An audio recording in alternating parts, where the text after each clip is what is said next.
Ni ada player yang nak potong ni tak? Tengok kan? Dalam kayu.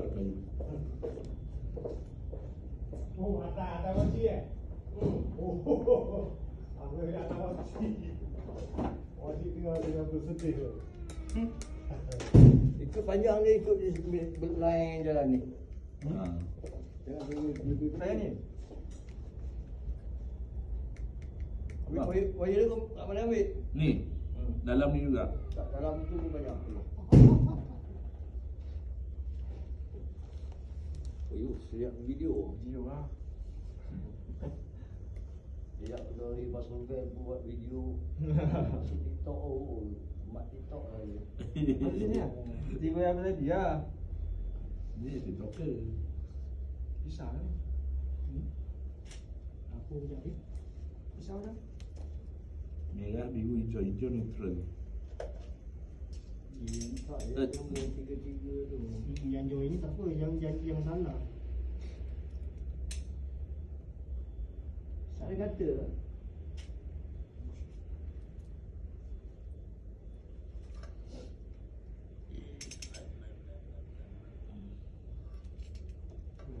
Jangan ini pergi ke sini sudah.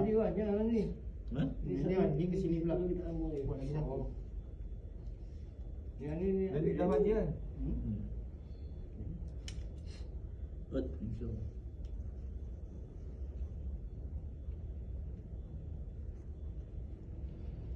Okey dah Wan, nak sangat kunci. Kunci lah.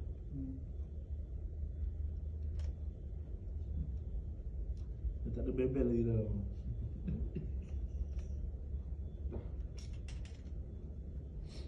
Kalau yang selalu duduk sini. Kan saya bukan cerita pasal tadi.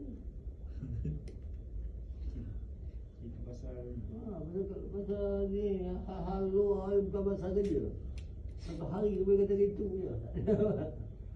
Okey lah. Sebab dia tak pernah berjauhan dia kan.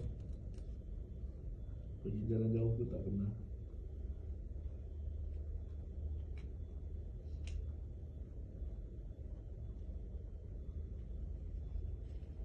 soal ni rumah kecil sangat.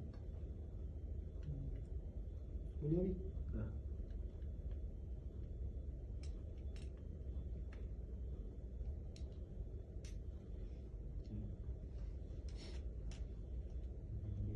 Nak buat tak betul panjang sikit tu ni.